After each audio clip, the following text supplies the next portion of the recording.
Ethan Carter had spent so many years being underestimated that he no longer noticed the pity hidden behind polite smiles, the impatient sighs whenever he dropped a stack of papers at work, or the quiet jokes exchanged after he walked away, because disappointment had become as ordinary to him as breathing. Yet everything changed on the rainy evening he wandered into a forgotten antique shop while trying to escape a sudden storm, where an elderly woman with silver hair looked at him with an expression that held neither amusement nor sympathy but recognition, as though she had been expecting him for years instead of minutes, and before he could ask why she smiled, she placed an old bronze ring into his hand and calmly said, "Every kingdom eventually remembers the man it once lost," words that sounded so strange he laughed awkwardly, assuming she was simply eccentric. But when lightning struck outside the building, every candle inside burst into blue flames without burning the shelves. The floor vanished beneath his feet, and the familiar world disappeared in a violent swirl of light that stole the sound from his ears until he crashed onto damp grass beneath a sky filled with 3 enormous moons, each glowing with a different color that painted the rolling hills in silver, blue, and pale crimson, leaving him staring upward in speechless disbelief while the distant roar of something enormous echoed across the valley, followed by the unmistakable sound of armored riders approaching at full speed, forcing him to scramble behind a broken stone monument just before a troop of mounted soldiers thundered past, chasing a wounded young woman whose crimson cloak fluttered behind her like a banner of fire, arrows striking the ground around her horse until the terrified animal stumbled and threw her into the mud, after which the soldiers surrounded her with drawn spears and their captain removed his helmet to reveal a scar that ran across one eye, announcing that the Princess of Astera would finally be returned to the king in chains, a declaration Ethan barely had time to process before his own clumsy attempt to remain hidden failed completely when he sneezed, startling everyone into silence as 20 pairs of eyes turned toward the trembling stranger wearing jeans, soaked sneakers, and a rain jacket utterly foreign to their world. The captain narrowed his gaze and demanded to know which noble house Ethan served, but Ethan answered honestly that he had absolutely no idea where he was, earning laughter from several soldiers until one noticed the bronze ring still glowing faintly on Ethan's hand and immediately fell silent, whispering a terrified warning that spread through the troop like wildfire, because every face suddenly lost its mockery and filled instead with alarm, the captain himself stepping backward before pointing his sword toward Ethan with obvious uncertainty, asking where he had stolen the king's sigil, a question Ethan could not answer because he had never even looked closely at the ring, but the wounded princess did. And despite blood running down one side of her face, she stared with astonishment before shouting for Ethan to run, not because the soldiers feared him but because they would never allow anyone carrying that ring to remain alive. Confusion nearly froze him in place until an arrow narrowly missed his shoulder and buried itself in the monument behind him, convincing him that explanations could wait until survival came first, so he sprinted downhill through unfamiliar woods with the princess somehow catching up despite her injuries, both weaving between ancient trees while armored riders crashed after them, branches snapping overhead as hunting horns echoed through the forest. Yet just when exhaustion threatened to overcome Ethan, the ground beneath the pursuing horses collapsed into a hidden ravine concealed beneath moss, swallowing several riders while others struggled to pull back, allowing the fugitives precious minutes to escape into a cave concealed by cascading water, where they finally collapsed against Coldstone. Gasping for breath, the princess introduced herself as Leora without ceremony, thanking him for creating enough confusion to save her life. Although Ethan insisted he had done nothing heroic beyond accidentally existing in the wrong place at the wrong time, an admission that unexpectedly made her laugh despite everything, the sound carrying genuine relief instead of forced politeness, and as they rested she explained that the kingdom of Astera had once been protected by 7 guardians chosen not for strength or noble birth but for hearts capable of resisting corruption, yet the last guardian vanished centuries ago after refusing to seize power for himself, leaving behind only a royal sigil said to return when the kingdom stood closest to destruction.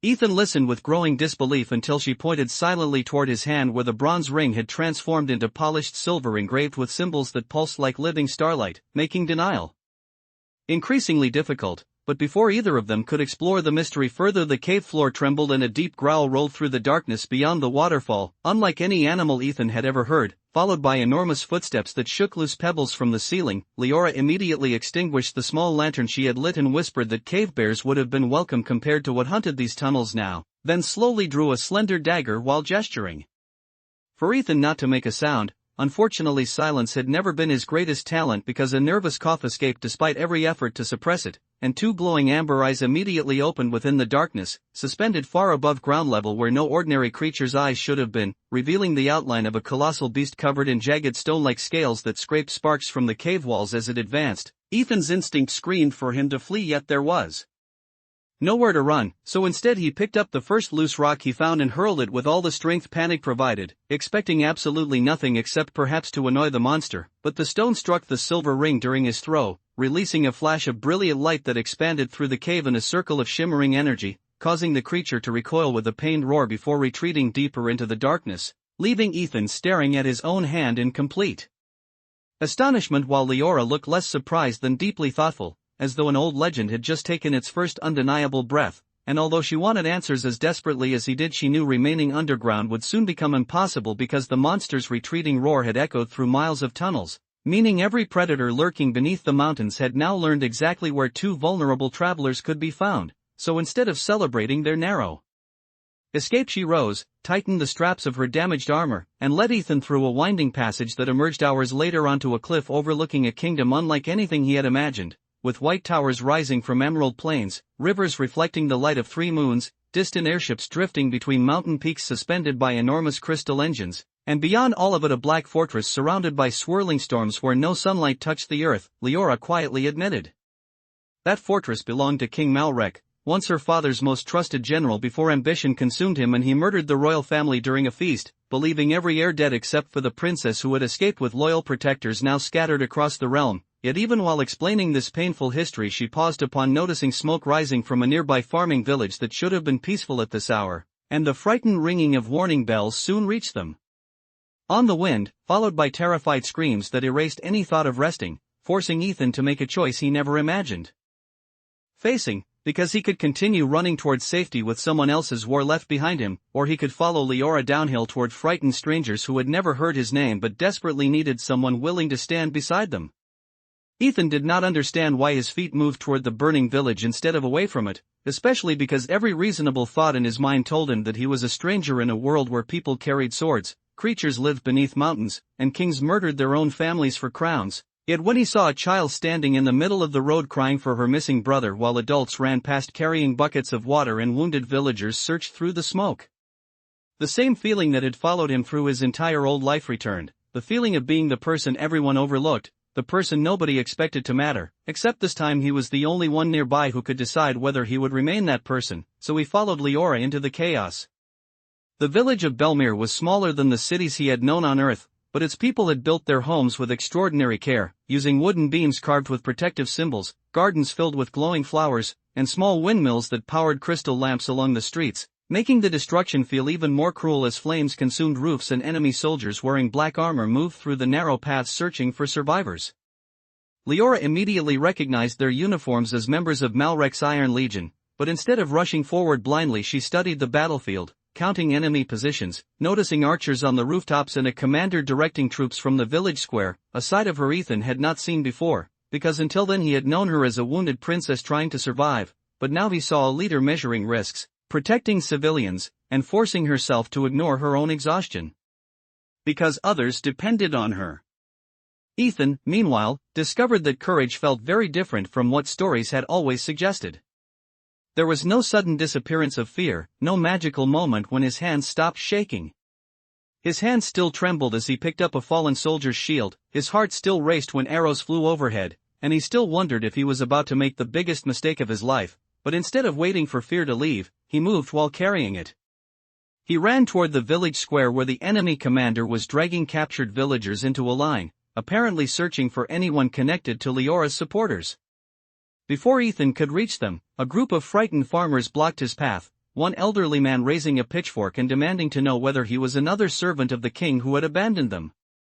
Ethan could have argued, could have explained that he was not from their world at all, but the old man did not need a complicated story. He needed proof that someone cared.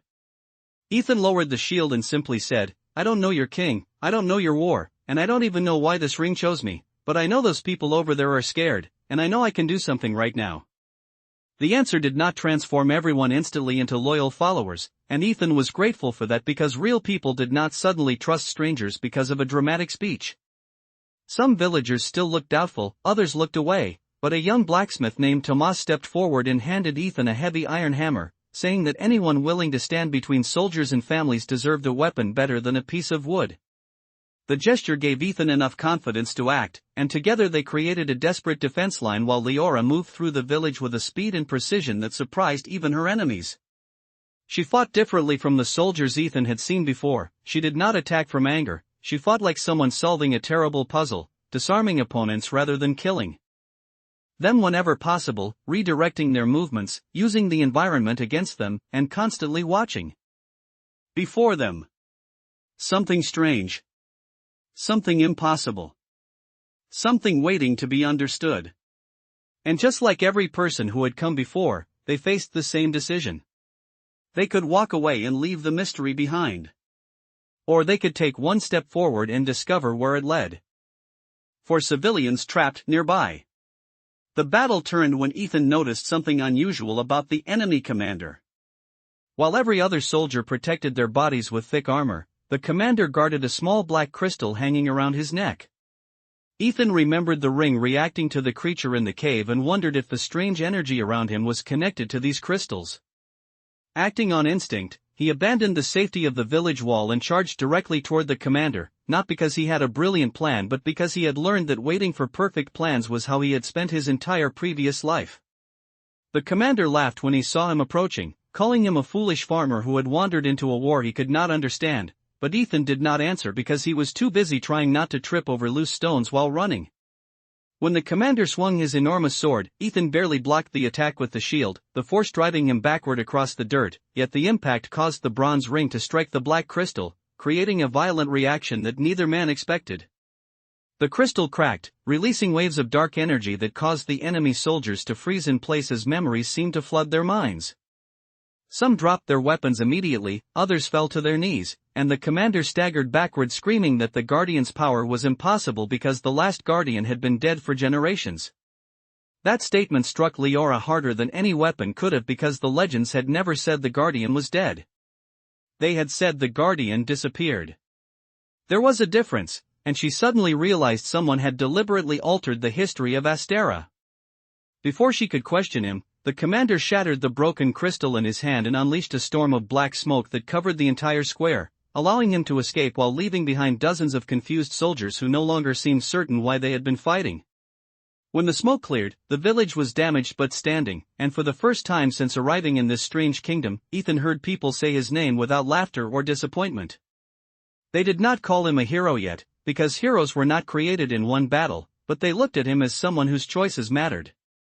That night the villagers repaired what they could, sharing food around fires while musicians played quiet songs of survival, and Ethan sat apart from the celebration watching sparks rise into the unfamiliar sky.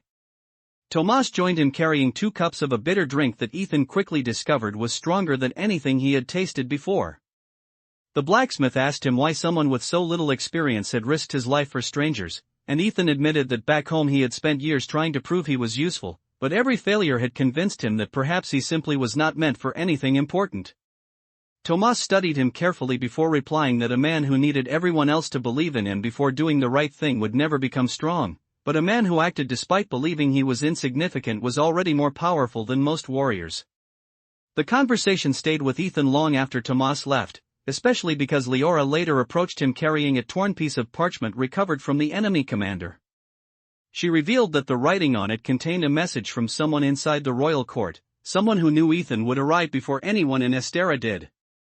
The parchment contained only one sentence written in ancient ink: "The forgotten son of no house will open the sealed gate." Ethan stared at the words, confused by the impossible implication.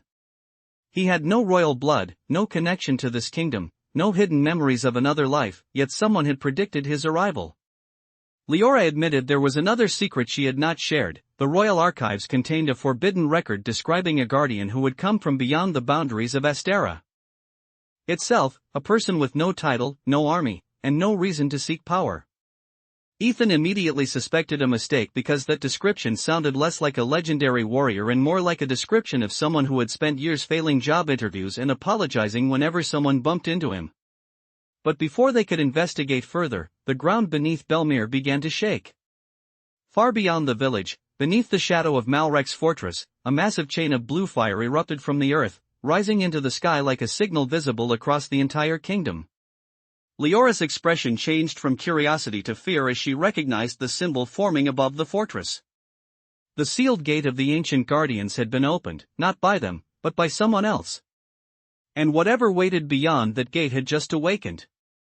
The blue fire above Malrek's fortress burned for 3 nights without fading, a pillar of unnatural light that twisted through the clouds and painted the entire kingdom with a cold glow, and as news spread from village to village the people of Astera began to argue over what it meant. Some believed the ancient guardians had returned to protect them. Others believed the opening of the sealed gate was a warning that an old disaster had finally escaped. Merchants abandoned their roads, farmers locked their homes before sunset, and even soldiers loyal to the crown hesitated to march beneath the strange light because every person in Astera knew the stories surrounding the Guardian Gate, even if those stories had been changed and distorted over generations. Leora spent those days searching through every scrap of information Belmir's villagers possessed, studying maps, questioning former soldiers, and comparing forgotten symbols with the markings on Ethan's ring. Ethan watched her work from across the room of the village hall, noticing that the princess who had once seemed impossible to break was now carrying the weight of an entire kingdom on her shoulders. She did not complain, but he noticed the small signs others ignored, the way she rubbed her eyes after reading too long, the way she stopped eating when conversations turned toward the suffering of civilians, and the way she kept touching a small pendant around her neck whenever someone mentioned her murdered family. For the first time, Ethan realized that Leora was not simply fighting to reclaim a throne. She was fighting because she feared that if she stopped, every sacrifice made by those who protected her would become meaningless. Meanwhile, Ethan discovered that becoming important did not suddenly make him confident. The villagers treated him differently, but he still woke before sunrise expecting to find himself back in his old apartment, surrounded by familiar walls and the ordinary problems he had once considered unbearable. Instead, every morning he opened his eyes beneath a wooden ceiling, heard unfamiliar birds outside, and remembered that he was now part of a war he barely understood. On the 4th morning, Tomas dragged him outside before breakfast and forced him into a training yard where several villagers had gathered. Ethan assumed they wanted to learn from him, but he quickly realized the opposite. They wanted to see whether the person everyone was calling a guardian could actually survive a simple practice fight. Tomas handed him a wooden sword and introduced him to Mara, a former royal guard who had lost an arm during Malrek's rebellion but remained one of the most skilled fighters in the region. Ethan expected encouragement, but Mara gave him something more valuable: honesty. She told him that the ring might choose him, legends might surround him, and people might call him special, but none of those things would protect him when a blade was coming toward his face. Then she attacked. Ethan barely moved in time. The wooden sword struck his shoulder, spun him around, and sent him into the dirt before everyone watching could even react. Mara did not apologize. She simply told him to stand. He did. She knocked him down again. He stood again. By the end of the day, Ethan's body ached, his hands were covered in cuts, and his pride had been completely destroyed, but he had learned something he never expected: failure no longer felt like proof that he belonged at the bottom. Failure had become information. Each mistake showed him what to fix. Each defeat revealed something he could improve. Mara noticed the change and eventually stopped attacking long enough to tell him that most warriors trained because they wanted to become unbeatable, but the strongest warriors trained because they accepted they could always be defeated. That evening, while Ethan rested beside the village river, Leora found him staring at his bruised hands. She expected him to complain, but instead he admitted that fighting was easier than he thought it would be because at least an enemy's attack was obvious. What frightened him more was the possibility that everyone believed in him more than he believed in himself. Leora sat beside him and revealed something she had never told anyone outside her closest allies. Before Malrek betrayed her family, she had been preparing to leave the royal palace forever. She had hated the expectations placed on her, hated the endless ceremonies, hated being treated as a symbol instead of a person. She confessed that part of her had once envied ordinary people because they could fail without an entire kingdom watching. Ethan laughed quietly and told her that ordinary people absolutely could fail with everyone watching, they just usually did it at smaller scales, like forgetting important meetings or ruining simple conversations. The unexpected humor made her smile, and for a brief moment they were not princess and guardian, not warrior and chosen one, but two exhausted people sitting beside a river admitting that neither of them felt prepared for what came next. Their moment ended when a messenger arrived carrying a wounded soldier from Malrek's army. The soldier's armor had been stripped away, revealing that beneath the enemy uniform he was barely older than Ethan, a frightened young man named Cale who had deserted after discovering the truth behind the war. According to Cale, Malrek had not opened the Guardian Gate to gain power alone. He had opened it because he believed the kingdom was hiding a weapon powerful enough to reshape the entire world, and he intended to claim it before anyone else could. Leora immediately demanded to know how Cale knew this, and his answer changed everything. He said he had heard Malrek speaking with someone inside the royal archives, someone who had helped him find the location of the gate. Someone who knew ancient secrets that even the royal family had forgotten. Someone who had also predicted Ethan's arrival. The traitor was not outside the kingdom. The traitor had been beside the throne for years. Before anyone could question Cale further, the village bells rang violently, not the warning sound used for enemy attacks, but the signal for something far worse. The western fields had disappeared. Not burned. Not destroyed. Gone. Entire sections of land had vanished into a massive circular void where the earth simply no longer existed. Ethan, Leora, Tomas, Mara, and Cale rushed to the edge of the village and saw the impossible sight stretching across the horizon. The Guardian Gate had not merely opened. It was tearing holes through reality itself. From the darkness beneath the missing land came the sound of countless voices whispering at once, voices that did not belong to humans, animals, or anything Ethan could recognize. Then a figure stepped out of the void. He wore no armor, carried no weapon, and moved with the calm confidence of someone entering a room he already owned. His face was hidden beneath a silver mask, but when he spoke, every person nearby heard the same terrible certainty. The kingdom searched centuries for its lost guardian, the stranger said. But they never asked what happened to the guardian who was already here. The silver mask cracked down the center and fell away, revealing a face that made Leora lose all color. She knew him. Everyone in the village who remembered the old royal court knew him. He was not a stranger. He was not a monster. He was the man who had trained Leora as a child, the royal advisor who had taught her history, the trusted protector who had stood beside her father before the rebellion. The man everyone believed had died on the night the palace fell. His name was Alaric Vane. And he looked directly at Ethan's ring before saying the words that shattered every belief they had built since Ethan arrived. You were never summoned to save Astera. He looked at Leora with sorrow rather than anger. You were summoned because Astera failed to save you. Alaric Vane's words hung over the ruined fields longer than the sound of the collapsing earth beneath them, and for several seconds nobody moved because everyone was trying to understand a sentence that seemed to reverse everything they believed. Leora was the first to speak, but her voice carried something Ethan had never heard from her before, not anger, not fear, but betrayal from a wound that had existed long before she knew it was there. She stepped forward and demanded to know how he was alive, how he had survived the night her family was murdered, and why he had allowed the kingdom to believe he was dead. Alaric did not answer immediately. Instead, he looked toward the distant fortress where Malrek's storm still churned above the towers, then back at the frightened villagers gathering behind Leora. He explained that the rebellion 20 years earlier had not begun because Malrek suddenly became ambitious.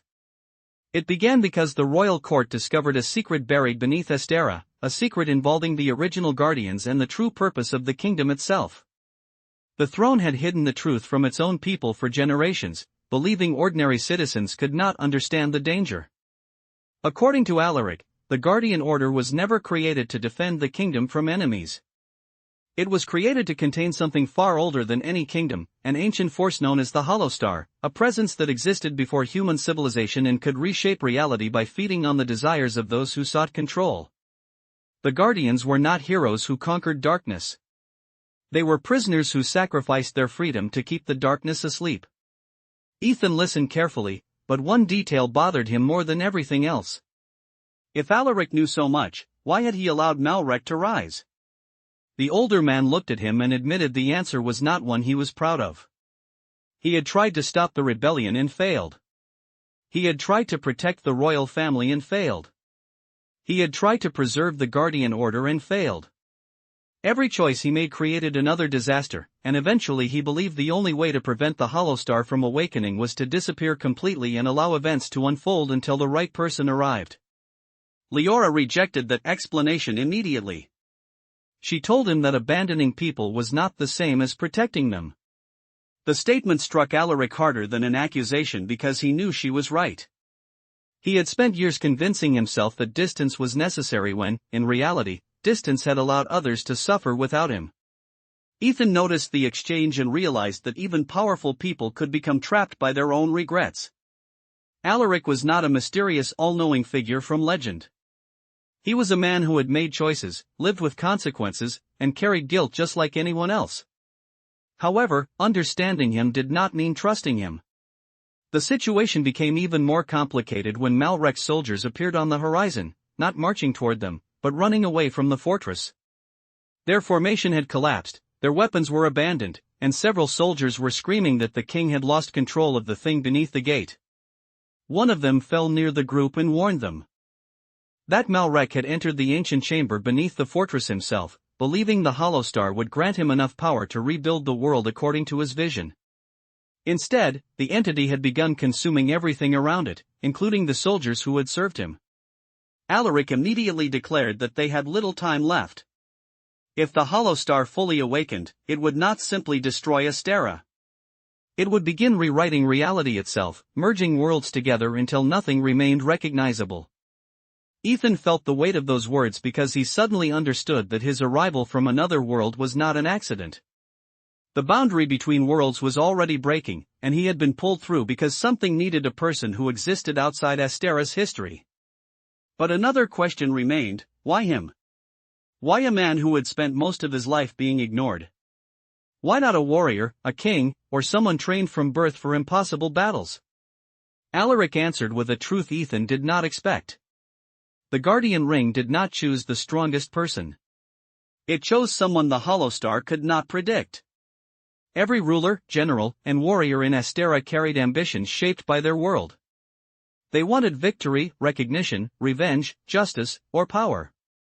Ethan arrived with none of those things. He did not want a throne. He did not want followers. He did not even want the responsibility placed on him. The very qualities that made others dismiss him had made him invisible to the ancient force watching from beneath the kingdom. Ethan hated how much sense the explanation made. For years he had believed being overlooked was the greatest weakness in his life. Now he was discovering that the same thing might have been the reason he survived. But before he could process this revelation, the ground split again, closer this time. A wave of black energy rolled across the fields, turning grass gray and freezing streams into dark glass. Alaric raised his hand and created a barrier of golden light, but the impact forced him backward several steps. The effort revealed something alarming. Despite his knowledge and experience, Alaric was not strong enough to stop what was coming. They needed to reach the fortress. They needed to enter the Guardian Chamber before Malrek completed the awakening. The journey there became a race against a collapsing world. They traveled through landscapes that had begun changing in impossible ways. Forests appeared where villages once stood. Rivers flowed upward into the clouds. Ancient ruins emerged from beneath the ground as though history itself was being uncovered by force. Along the way, Ethan saw people from different sides of the war forced to work together because survival had become more important than old hatred. Former Iron Legion soldiers helped villagers cross dangerous paths. Nobles carried supplies beside farmers. Enemies who had once fought over borders now held ropes together above deadly cliffs. The crisis did not erase their pain, but it showed them how much they had wasted fighting each other while a greater danger waited beneath them. During one night's camp beneath a sky where two moons had begun overlapping strangely, Kale approached Ethan and admitted that before meeting him, he believed heroes were people who never doubted themselves. Watching Ethan struggle had changed his opinion. He said the most impressive thing about Ethan was not that he could survive impossible situations, but that he continued moving forward while openly admitting he was afraid. Ethan thanked him but confessed he still felt like he was pretending. Kale smiled and replied that everyone pretended at first. The difference was whether they eventually became the person they were pretending to be. The next morning, their group reached the base of Malrek's fortress, where they discovered the entrance had been transformed by the Hollow Star's influence. The massive gates were no longer made of stone and metal. They appeared alive, covered in moving patterns that resembled veins beneath skin. Alaric warned. Then that the fortress itself was becoming part of the entity, meaning every step inside would be dangerous. Leora refused to stay behind despite Alaric's objections. She told him she had spent years running from the destruction of her past and would not run from the place where it began. Ethan entered beside her, Tomas carried his hammer over one shoulder, Mara adjusted her remaining armor, and Kale walked behind them carrying no weapon because he had chosen to fight differently from the army he once served. Inside, the fortress was a nightmare of distorted memories. Corridors changed whenever they passed through them, showing scenes from their pasts designed to break their concentration. Ethan saw himself back on Earth, sitting alone in his apartment while messages from friends went unanswered and his failures replayed endlessly. He saw every moment he believed he was ordinary and every opportunity he thought he had lost. The illusion tried to convince him that returning home would be easier, that he had no obligation to this kingdom, that he had already done enough. But this time Ethan did not look away from those memories. He acknowledged them. He admitted that he had been lonely, insecure, and afraid, but he also recognized something he never had before: his life had not been meaningless before Astera. The people he met there had not created his value. They had revealed it. When he walked forward, the illusion shattered. Leora faced a different trial. She found herself standing inside the royal palace before its destruction, watching her younger self walk through the halls unaware of the tragedy approaching. The illusion offered her a chance to change the past, to warn her family, to prevent every death she had carried as a burden. For a moment she reached toward the vision, but then she stopped. She understood that changing the past would not bring back the people she lost. It would only create another version of herself trapped forever trying to repair what could not be repaired. She turned away from the illusion and chose the future. When they finally reached the deepest chamber beneath the fortress, they found Malrek standing before a massive sphere of darkness surrounded by ancient chains of light. The king looked nothing like the powerful ruler from the stories. His armor had fused with black energy, his face was exhausted, and his eyes showed the terrible realization that he had achieved exactly what he wanted and discovered it was not enough. He looked at Ethan and laughed quietly, not with cruelty, but with disbelief. "You know what I hate about you?" Malrek asked. "It is not that you defeated my soldiers. It is not that the ring chose you. It is that you have no idea how dangerous you are." He explained that he had spent his entire life trying to become important enough to change the world, while Ethan had changed the world simply by refusing to accept that he was insignificant. Then the hollow star opened its eye. The chamber shook violently. The ancient chains began breaking one by one. And from within the darkness came a voice that sounded like thousands of voices speaking as one. "The Guardian has arrived." The entity turned toward Ethan. "Now prove whether you are truly different from every Guardian before you." The final chain snapped. The darkness began to rise. And the entire kingdom of Astera held its breath as Ethan Carter, the man nobody expected to matter, stepped forward into the heart of the greatest danger his world had ever known. Ethan stepped closer to the rising darkness, but the closer he moved toward the hollow star, the more he understood why generations of Guardians had feared this moment. The entity did not attack with claws or weapons. It attacked with memories, regrets, and possibilities. It did not need to chase him because it already knew where his weakest places were. The chamber around him disappeared, replaced by a version of Earth that looked almost exactly as he remembered it. The apartment building stood beneath a familiar gray sky. The streets were crowded with people who had no idea another world existed. Cars moved through intersections. Store signs flickered. The ordinary rhythm of his old life surrounded him so completely that for one dangerous moment Ethan forgot Astera was real.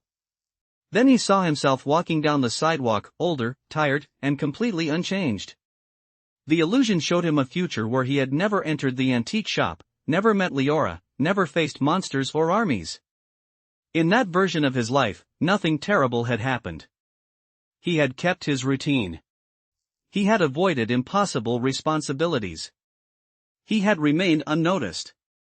The hollow star spoke through the streets, through the buildings, through the voices of strangers passing by. It told him that this was the life he truly wanted. A quiet existence without fear. A life where nobody expected him to save anything.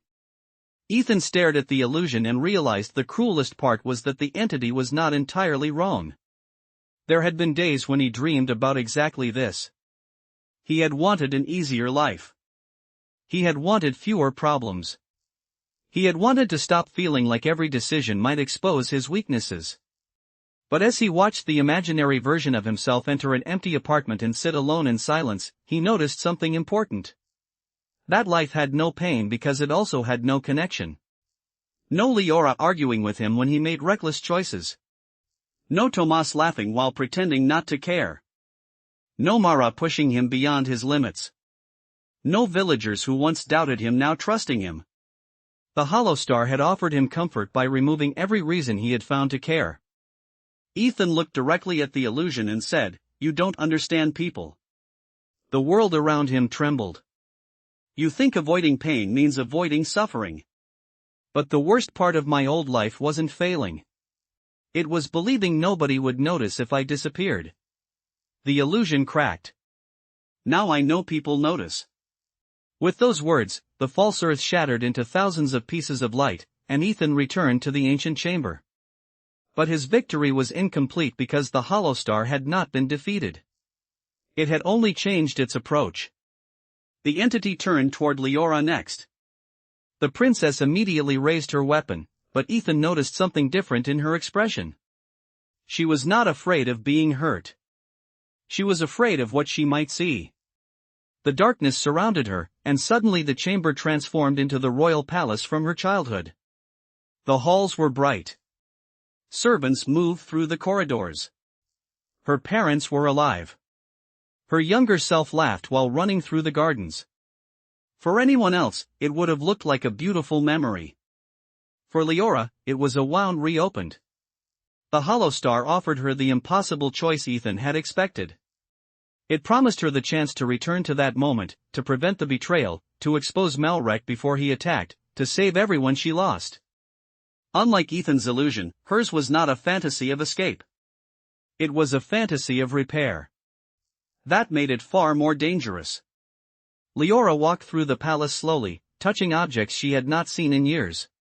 She saw her father reading reports in his study. She saw her mother preparing a celebration for her 18th birthday. She saw Alaric standing nearby as a trusted advisor before everything collapsed. Then she saw herself as a child running toward the people she loved, unaware that happiness could disappear in a single night. Tears filled her eyes, but she did not move toward the illusion. Instead, she turned to the child version of herself and said, "I spent years wishing you could have been saved." Her voice shook, but she continued. "But you survived. You became someone. You carried everything that happened and still found a reason to protect others." The illusion stopped moving. "I don't need to erase you anymore." The palace faded. The Hollow Star reacted violently, as if angered by their refusal to accept the gifts it offered. The chamber walls cracked, and a wave of darkness exploded outward. Ethan was thrown across the floor. Leora struck one of the ancient pillars and nearly lost consciousness. The remaining chains around the entity shattered completely, allowing the Hollow Star to rise above them in its true form. It was not a creature with a body. It was a storm of impossible shapes, fragments of forgotten civilizations, broken worlds, and countless voices. It carried the memories of everything it had consumed. It showed them images of kingdoms that no longer existed, planets they had never heard of, civilizations that had fallen because someone believed they could control what they did not understand. Alaric looked upon it with horror because he finally understood the mistake hidden beneath centuries of Guardian tradition. The Guardians had always fought the Hollow Star by trying to overpower it. They had believed strength was the answer. But every Guardian who fought that way eventually became consumed by the same desire for control that created the danger. The Hollow Star did not need to defeat heroes. It only needed to convince them that they knew better than everyone else. Alaric stepped forward, accepting that he might be the only person capable of buying the other's time. He used the remaining strength of the old Guardian Order and created a barrier around Ethan and Leora. The effort aged him instantly. His hair turned white. His hands trembled. Ethan shouted for him to stop, But Alaric smiled sadly and said he had spent 20 years running from the consequences of his choices. He was finally choosing one. Then he revealed the truth about the Guardian Ring. The ring was never meant to give someone power. It was meant to remind the Guardian that power did not belong to them. A Guardian who sought victory would fail. A Guardian who sought control would become another threat. The only way to defeat the Hollow Star was not to destroy it, because destruction was exactly what the entity understood. It was to deny it the thing it had always taken from others, the belief that only one person had the right answer. Ethan looked at the massive force before him and realized the solution sounded impossible because it was not a battle strategy. It was a choice. The Hollow Star expected him to attack. It expected him to use the ring, command the ancient power, and prove that he was worthy of being a guardian. Instead, Ethan lowered his weapon. Everyone watching thought he had lost his mind. Even Malrek, who had remained silent at the edge of the chamber, stared in confusion. The Hollow Star laughed, its thousands of voices merging into a single sound of disbelief. "You surrender?" it asked. Ethan shook his head. "No." He looked around at the broken chamber, at the people who had fought beside him, and finally at Malrek. "I refuse to become what you want." The entity surged toward him, but before it could consume him, something unexpected happened. Malrek moved. The fallen king stepped between Ethan and the darkness. Nobody expected it. Not Leora. Not Alaric. Not even Ethan. Malrek had spent years chasing power, destroying lives, and convincing himself that his actions were necessary. But standing before the Hollow Star, he finally saw the truth. The entity had never cared about his vision. It had only used his ambition as a doorway. Malrek looked at Ethan and quietly admitted that he had spent his entire life believing weakness was the greatest sin. He had feared being forgotten more than he feared becoming cruel. "I thought power would prove I mattered," he said. "Instead, it only showed me how empty I was." The Hollow Star attempted to consume him, but Malrek used the last remaining piece of his own strength to hold it back. The sacrifice did not erase what he had done. It did not forgive the lives he had destroyed. But for the first time in years, he made a choice that was not driven by pride. It was a choice to protect rather than possess. That moment created the opening Ethan needed. The ring on his hand began glowing brighter than ever before, not with a weapon's energy, but with the combined light of every person who had stood beside him. The villagers of Belmere. Tomas. Mara. Kale. Leora. Even Alaric, whose final act was to place his hand over Ethan's and help guide the power. The Guardian Ring was never one person's strength. It was the strength created when people chose to stand together. Ethan raised his hand, not to destroy the Hollow Star, but to return the stolen energy it had gathered over countless ages. The chamber filled with light. The voices inside the entity changed. The screams became whispers. The whispers became silence. And slowly, the darkness began releasing everything it had taken. Lost memories returned. Broken lands began reforming. The skies above Astera cleared. The ancient chains transformed into streams of golden light that wrapped around the Hollow Star, not as prison bars, but as a new boundary between worlds. The entity did not disappear completely. It could not. Some forces could not be destroyed. They could only be understood and contained.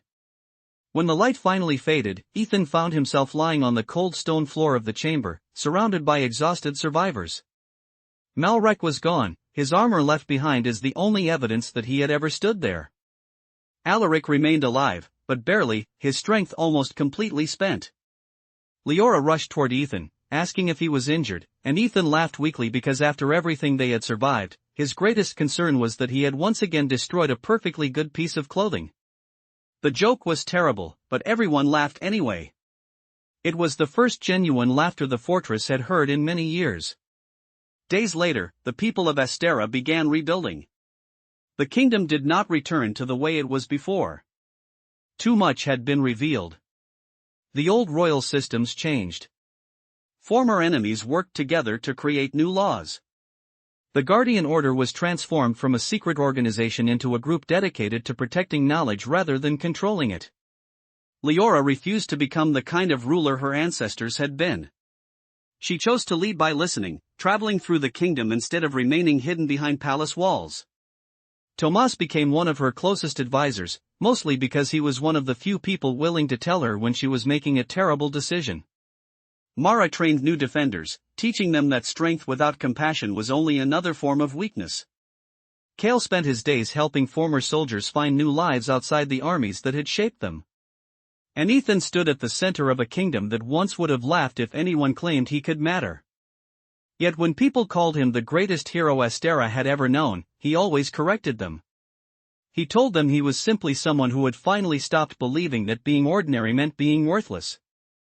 Months later, beneath the restored skies of Astera, Ethan returned to the antique shop where his journey began. The old woman who gave him the ring was waiting. She looked exactly as she had before, as if no time had passed at all. Ethan asked her who she really was and why she had chosen him. The woman smiled and replied that she had not chosen him. She had only opened a door. The person who stepped through it had made every choice afterward himself. Then she asked the question Ethan had been avoiding since arriving in Astera. Now that he had saved the kingdom, did he want to return home? Ethan looked at the doorway of light forming behind her. On the other side waited the world he had once thought he wanted more than anything. His old life. His old problems. His old identity. Behind him waited Astera, a place that had nearly killed him, changed him, and shown him parts of himself he never knew existed. For the first time, Ethan was not choosing between fear and courage. He was choosing between two futures. And as he looked back toward the kingdom that had once called him a loser and now called him a legend, he realized the greatest victory was not becoming a hero in someone else's story. It was finally becoming the person he had been capable of being all along. The years that followed became known as the Age of Renewal, though Ethan always thought the name sounded far too dramatic for what actually happened. History books described it as a period when kingdoms united, ancient mysteries were uncovered, and a new era of peace began across Astera, but the reality was much messier. Peace was not a magical condition that appeared after the Holostar was sealed. It was something people had to build every day, often through difficult conversations, uncomfortable compromises, and decisions where nobody walked away completely satisfied. Ethan learned this quickly when he became involved in matters far less exciting than fighting monsters but equally important to the survival of the kingdom. A village on the northern border needed a new bridge after years of neglect. Two regions argued over water rights because old agreements had been written before the landscape changed. Former enemy soldiers struggled to find work because people remembered the uniforms they once wore more than the choices they had made afterward. These problems did not have the dramatic appearance of a world-ending threat, yet Ethan discovered they required the same patience and determination that had carried him through the Guardian Chamber. Leora often reminded him that defeating the Holostar had been easier than convincing two stubborn merchants to compromise over a trade route. Ethan agreed, saying at least the ancient entity had announced its intentions instead of pretending the problem was about something completely unrelated.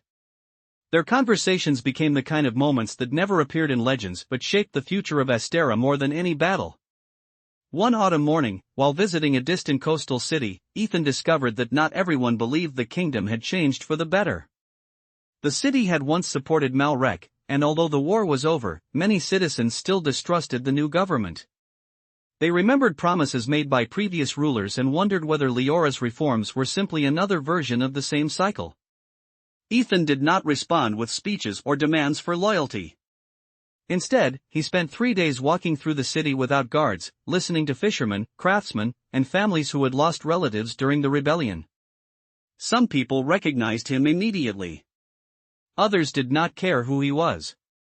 A few openly criticized him, telling him that heroes from stories never understood the consequences of their actions on ordinary people. At first, Ethan felt the old instinct to defend himself, but he stopped. The criticism hurt because parts of it were true. Saving a kingdom did not erase the damage caused by the war that came before. He asked those people what they needed instead of explaining what he had already done. That simple question changed the way many viewed him. Not because he solved everything immediately, but because he proved he was willing to hear answers he did not like. During that same journey, Ethan encountered a young girl named Mira who reminded him of himself before Astera. She was a clever child who repaired broken mechanical devices but had been told by her teachers that practical skills were less valuable than traditional forms of knowledge. When Ethan saw her rebuild a damaged navigation tool using discarded parts, he recognized the same frustration he once carried when people judged him by what he lacked instead of what he could create. He encouraged her to continue learning, but he also warned her not to repeat his old mistake of waiting for others to decide her worth. People can misunderstand you, he told her, but you still have to understand yourself. Years later, Mira would become one of Astera's greatest inventors, developing technology that connected remote villages and improved the lives of thousands, but Ethan never claimed credit for inspiring her. He believed people were not projects to be shaped. They were possibilities waiting for opportunities. Not all changes after the war were peaceful. Deep beneath the eastern mountains, explorers discovered abandoned chambers connected to the ancient Guardian network. The discovery caused fear because many believed another threat similar to the Holostar might be hidden there. Leora immediately organized an expedition, and Ethan joined despite her insisting that he did not need to personally investigate every strange ruin discovered in the kingdom. Ethan argued that strange ruins had a habit of becoming his problem eventually. The expedition included scholars, soldiers, engineers, and historians, creating a team very different from the small group that entered Malrek's fortress years earlier. Back then, they had been desperate survivors. Now they were representatives of a rebuilt world working together. Inside the mountain chambers, they discovered something unexpected. The ruins were not a prison. They were an archive. The ancient Guardians had not only protected Astera from the Holostar. They had studied countless worlds beyond their own, recording civilizations, discoveries, and mistakes. Ethan was fascinated by the records because they proved that his arrival was not the first connection between worlds. Other travelers had crossed boundaries throughout history. Some became heroes. Some became rulers. Some disappeared completely. But one message appeared repeatedly throughout the archive: every traveler changed the world they entered, but the greatest danger came when they stopped seeing themselves as visitors and started believing they owned the place. That warning stayed with Ethan because he understood how easily admiration could become a trap. People began asking him to make decisions simply because they trusted him. They assumed someone who had saved the kingdom must always know the right answer. But Ethan remembered the Holostar's lesson. The belief that one person could control everything was how disasters began. He encouraged others to take responsibility rather than allowing his reputation to become another form of power. Leora noticed this more than anyone. One evening, after a long council meeting, she asked him whether he ever wished he had a simpler life. Ethan smiled because it was the same question people had asked him many times, though the answer had changed. He said that he still missed simple things. He missed waking up without knowing a prophecy was attached to his name. He missed being able to make mistakes privately. But he no longer saw simplicity and greatness as opposites. A person could have an ordinary day and still do something meaningful. A person could have no title and still influence the lives of others. That belief became the foundation of the new Guardian Order. They no longer searched for the strongest fighters or the most talented individuals. They searched for people willing to learn, listen, and protect without seeking control. Years passed, and Ethan eventually became less of a symbol and more of a teacher. Young Guardians trained under him, expecting stories of impossible battles, but they quickly discovered their mentor spent more time discussing patience, responsibility, and understanding than combat techniques. One student once asked him why he rarely talked about defeating the Holostar. Ethan answered that defeating something was usually the easiest part of any conflict. The harder challenge was making sure people did not create the same problem again. As the decades continued, the world changed around him. Cities expanded. New inventions appeared. Old traditions faded while new ones formed. Some people wondered whether the Guardian from another world would eventually leave Astera forever, but Ethan never gave a final answer. He remained connected to both worlds, sometimes visiting Earth through the ancient passages, sometimes returning to Astera, always carrying pieces of both places with him. When he walked through the streets of his original world, he was no longer the forgotten person who entered the antique shop during a storm. People there still saw an ordinary man. And Ethan was happy about that. He no longer needed everyone to know his story. The greatest change was that he no longer measured his life by how many people remembered his name. He measured it by how many people felt less alone because he had been there. One evening, many years after his first arrival, Ethan stood beside the same river where he once sat with Leora after believing he was only pretending to be a hero. The kingdom had grown around them. Bridges crossed the water. Lights from nearby towns reflected on the surface. Children played along the shore where soldiers once marched. Leora, older now but still carrying the same determined spirit, joined him and asked if he ever imagined his life would become this. Ethan laughed and said that if someone had described this future to him back then, he would have assumed they were trying to make him feel better after a terrible day. They watched the river flow beneath the stars, knowing that stories eventually became legends, and legends eventually became myths. Someday people would argue about what was true and what had been exaggerated. They would debate whether Ethan Carter had really crossed between worlds, whether the Holostar had truly existed, whether one ordinary person had changed an entire kingdom. But the people who lived through those years remembered something simpler. They remembered that when darkness arrived, someone stepped forward. Not because he believed he was chosen. Not because he believed he was powerful. But because when the moment came, he decided that someone had to try. And sometimes, that was enough to change everything. The river continued flowing long after Ethan and Leora left its shore, carrying with it the reflections of a kingdom that had survived its darkest age and entered a future nobody could have predicted. Yet even in times of peace, Astera remained a place of mysteries, and the greatest discoveries often came when people stopped searching for weapons and started searching for understanding. Many years after the restoration of the Guardian Order, a group of young scholars exploring the forgotten regions beyond the northern mountains uncovered a hidden chamber beneath layers of ancient stone. At first, they believed it was another archive left behind by the original Guardians, but when they opened the sealed entrance, they found something that changed everything they knew about the worlds beyond Astera. Inside the chamber was a map unlike any other. It did not show kingdoms, oceans, or mountains. Instead, it showed connections. Thousands of glowing paths crossed through the darkness, linking countless worlds together like a vast network of invisible roads. Some paths were bright and stable. Others were broken or fading. One path, however, was different. It stretched farther than all the others and connected Astera to a place marked only with a symbol Ethan recognized immediately. It was the symbol of his original world. Earth.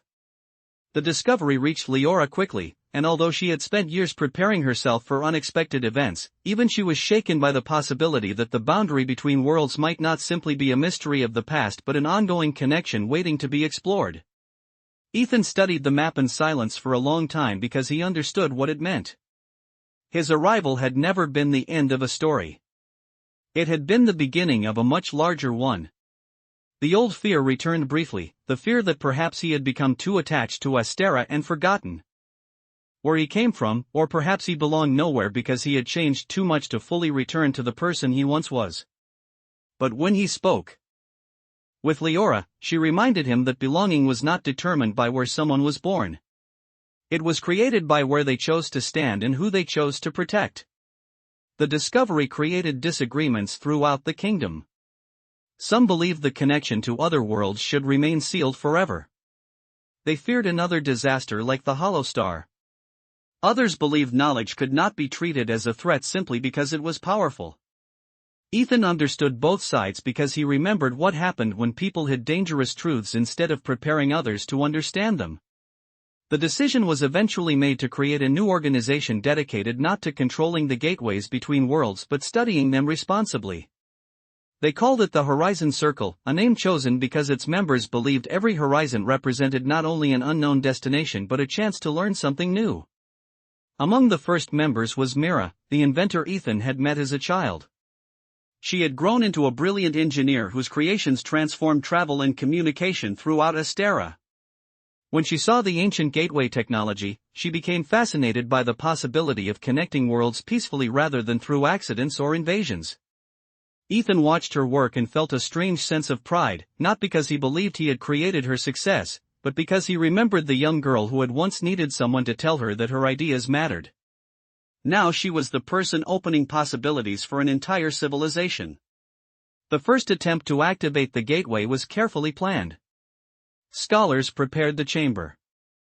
Engineers reinforced the surrounding structures. Guardians stood ready in case anything went wrong. Ethan remained near the center, holding the old ring that had brought him to Astera so many years before. The ring had changed again over time. Its power no longer reacted like a weapon. It responded like a key, recognizing the connection between worlds. As the gateway activated, everyone expected a dramatic explosion of energy. Instead, there was silence.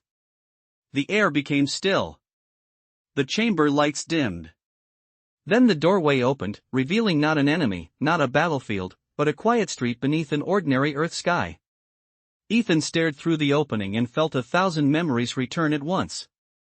He saw the world where his journey began. He saw the place where he once believed he was invisible. For a moment, he imagined walking through and never returning. He imagined meeting old acquaintances, seeing familiar places, and discovering how much had changed while he was away. But then he noticed something unexpected.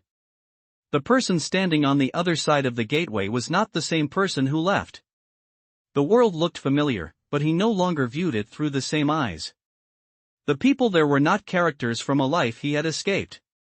They were people living their own stories, carrying struggles he would never know. He realized he had spent years believing he needed to choose between Earth and Astera when the truth was that both worlds had shaped him. He stepped through the gateway, not as a man returning home, but as a bridge between places. His first moments on Earth were strangely emotional because nothing dramatic happened. No armies appeared. No prophecy awakened. No ancient enemy emerged. There was only the sound of traffic, the smell of rain on pavement, and ordinary people rushing through their day without knowing that someone who had crossed worlds was standing among them. Ethan found himself smiling because years earlier he would have considered that ordinary life disappointing. Now he understood that ordinary moments were precious precisely because they were not guaranteed. During his visit, Ethan returned to the antique shop where everything began. The building looked exactly as he remembered, though the old woman was no longer there. In her place was a younger shopkeeper who had no idea about the hidden history of the store. Ethan walked through the aisles and found the corner where the bronze ring had first appeared. There was nothing there except a small note written in faded ink. It contained only a few words: "Every journey continues when someone else begins." Ethan kept the note, not because he believed it held a secret message, but because it reminded him that every person he had met in Astera had continued his story in their own way. Years later, when new travelers crossed between worlds, they would learn about Ethan Carter not as a perfect hero but as an example of something much more useful. They would learn that courage could exist alongside uncertainty. They would learn that mistakes did not erase a person's ability to do good. They would learn that the person who feels least prepared might still be the person who changes everything.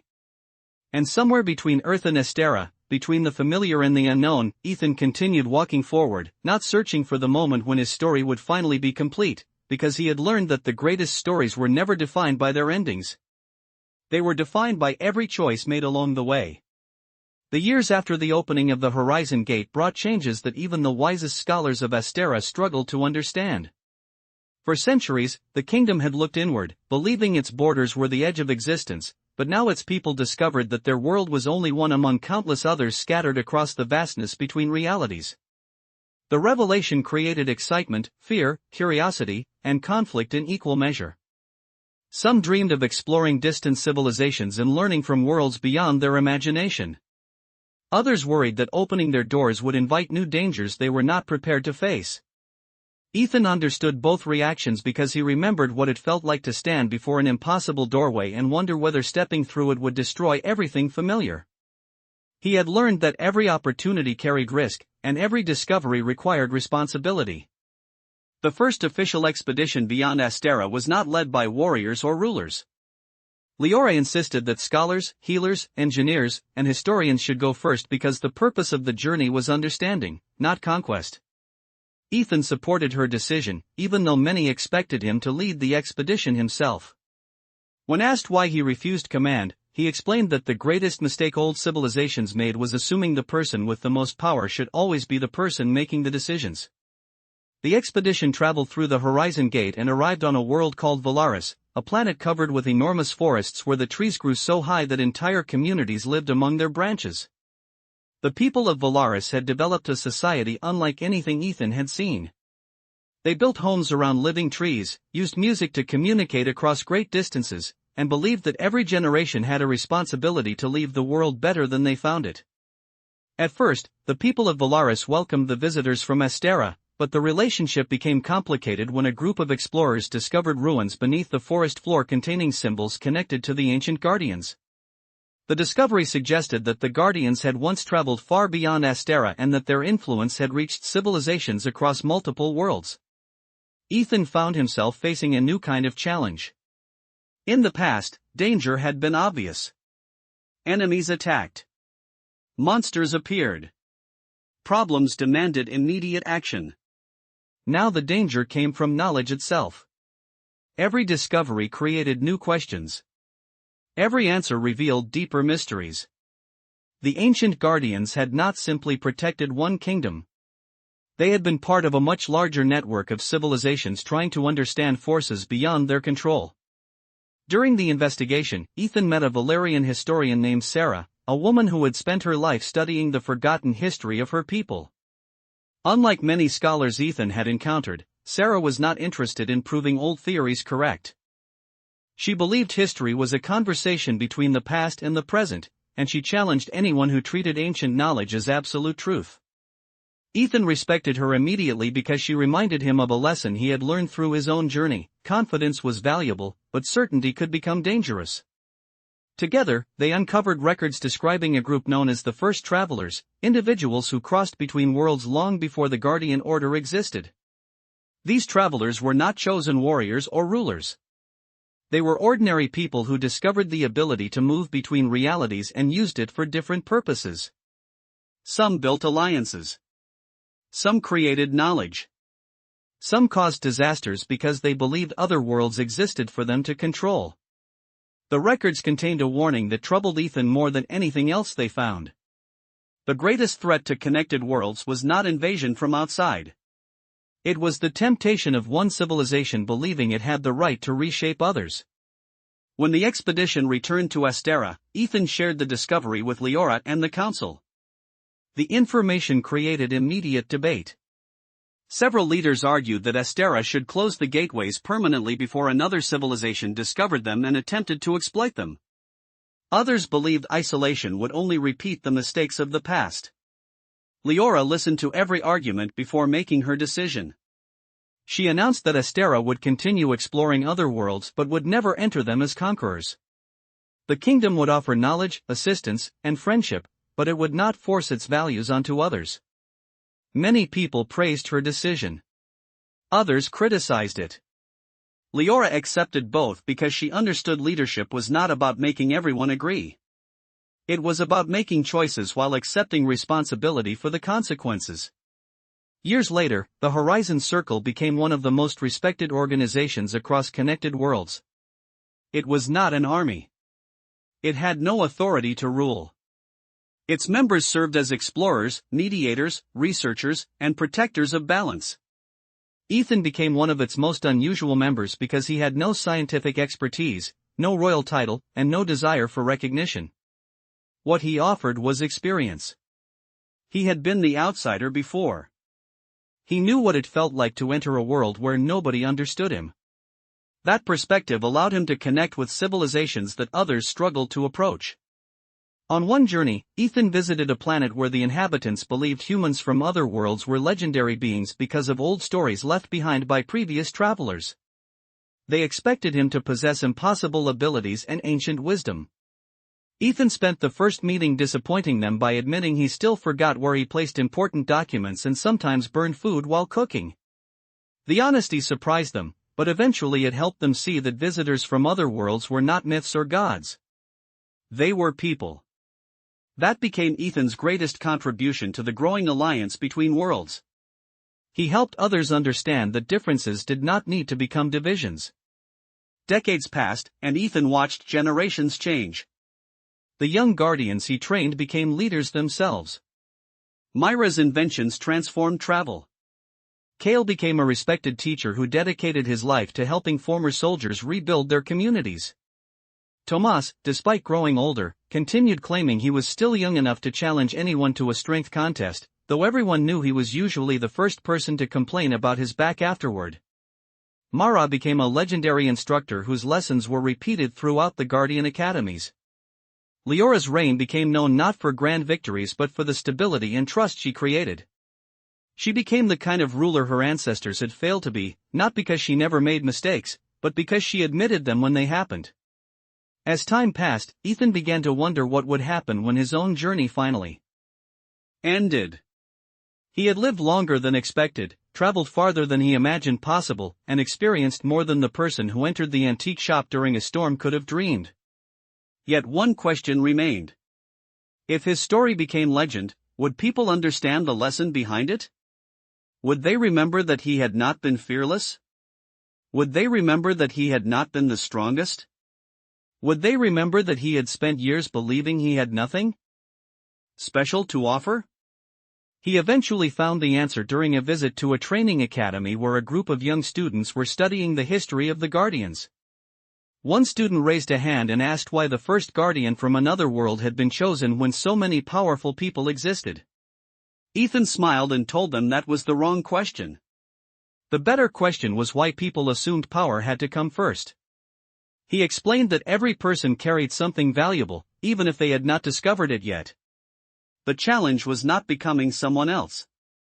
The challenge was recognizing what was already there. The students listened quietly, and Ethan realized that this was the true continuation of his journey. Not battles. Not legends. Not monuments. It was passing forward a lesson that had taken him an entire lifetime to learn. Many years later, when Ethan finally stood before another horizon gate preparing for one last journey, he did not feel fear. He felt gratitude. The worlds beyond the doorway were still filled with mysteries, and he knew there would always be questions waiting for those brave enough to search for answers. He looked back at Astera one final time, seeing the kingdom that had once been a place he did not know and was now a home he carried within himself. He thought about the lonely man who had entered a strange shop during a storm, convinced that his life had already reached its limit. He wished he could speak to that person and tell him that being overlooked was not the end of his story. Sometimes the people who feel invisible are simply waiting for the moment when the world finally gives them the chance to be seen. Then Ethan stepped through the gate, not because he was searching for a new identity, but because he had finally accepted the one he had always possessed. The journey continued beyond the horizon, and somewhere across the endless worlds connected by light, another person was about to discover that the greatest adventures often begin when someone believes they have none left to find. The next chapter of Ethan Carter's life began in a place where no map had ever been drawn. The Horizon Gate did not open onto another kingdom, another planet, or another civilization waiting to be discovered. Instead, it opened into a space between worlds, a vast ocean of floating islands surrounded by rivers of shimmering energy that moved like currents beneath an endless sky. Ethan had seen impossible landscapes before, but even after everything he had experienced, this place forced him to stop and simply stare. There were no stars above him, yet the darkness was filled with countless points of light. Each one represented a connected world, a reality existing somewhere beyond the boundaries that most beings never knew existed. The ancient Guardians had called this place the Crossroads, a region that existed outside normal time and space where travelers could observe the connections between worlds. Ethan soon discovered that the Crossroads was not empty. Other travelers had built settlements there over generations, people from civilizations that had learned how to move between realities and chosen to create a neutral place where different worlds could meet. The first person to greet him was not a warrior, scholar, or ruler, but an elderly gardener carrying a basket of unusual glowing plants.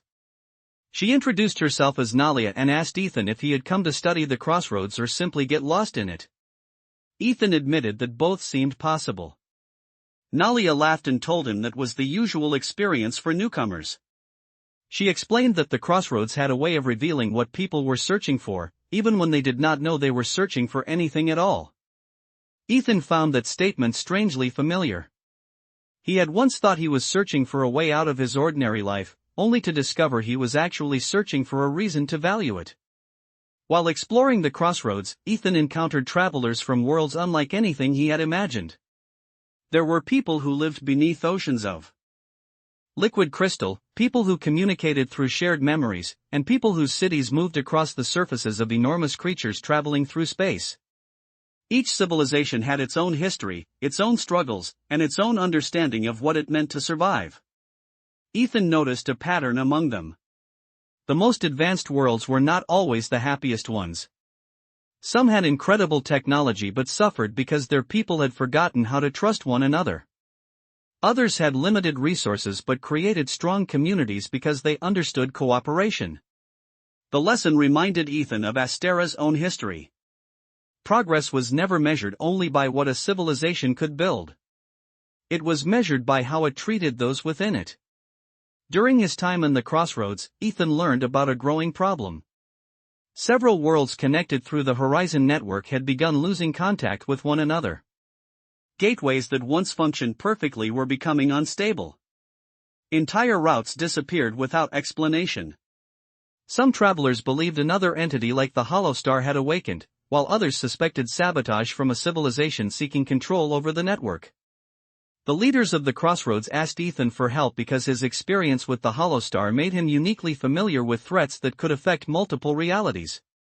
Ethan resisted at first.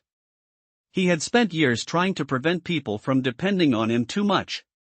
He worried that becoming the person everyone turned to would recreate the same dangerous belief that one individual could solve everything. But Nalia challenged him. She told him that refusing responsibility could become another form of selfishness if the reason was only fear of failure. Ethan realized she was right. There was a difference between wanting control and accepting a role when others genuinely needed support. He agreed to investigate, but he insisted on one condition: he would not lead alone. The investigation team became a reflection of everything Ethan had learned throughout his journey. It included a scientist from Belarus, a former guardian from Astera, an engineer from a machine-based civilization, and a historian from a world where spoken language had disappeared centuries earlier. Each member brought different knowledge, and each disagreed with the others at times. Ethan welcomed the disagreements because he remembered that the most dangerous decisions often came from groups where nobody questioned the person in charge. Their investigation led them to an abandoned gateway hidden within a forgotten region of the crossroads. The gateway was ancient, older than the Guardian Order, older than many civilizations connected to the network. When they activated it, they discovered recordings left behind by the first travelers. The message revealed the truth about the origins of the gateways. They were not created to allow exploration. They were created because the universe itself was changing. Long ago, different realities had begun drifting apart, and the first travelers discovered that connection between worlds could prevent isolation and collapse. But they also discovered a danger. Every connection created opportunities for both cooperation and exploitation. The gateways were never good or evil. They simply amplified the choices of those who used them. Ethan immediately recognized the pattern. It was the same lesson repeated throughout his life. Tools did not determine the future. People did. The mystery deepened when the recordings revealed one final message. The first travelers had not disappeared. They had left the crossroads intentionally because they believed future generations needed to discover their own answers. They feared that if they remained, others would depend on them forever. Ethan smiled when he heard this because it sounded exactly like something he would have believed. The search eventually led the team to the source of the unstable gateways, a damaged central system deep beneath the crossroads that had been slowly failing for centuries. It was not an enemy.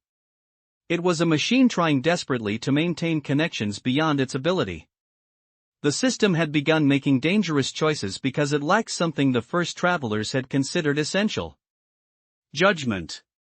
It could calculate possibilities, but it could not understand consequences. Ethan saw the danger immediately. A system controlling the connections between worlds without understanding people's lives could become as dangerous as any villain. The solution was not to destroy it. It was to teach it. The idea sounded impossible to everyone else. How could a machine understand compassion? How could something without emotions learn responsibility? Ethan remembered his first journey and realized the answer.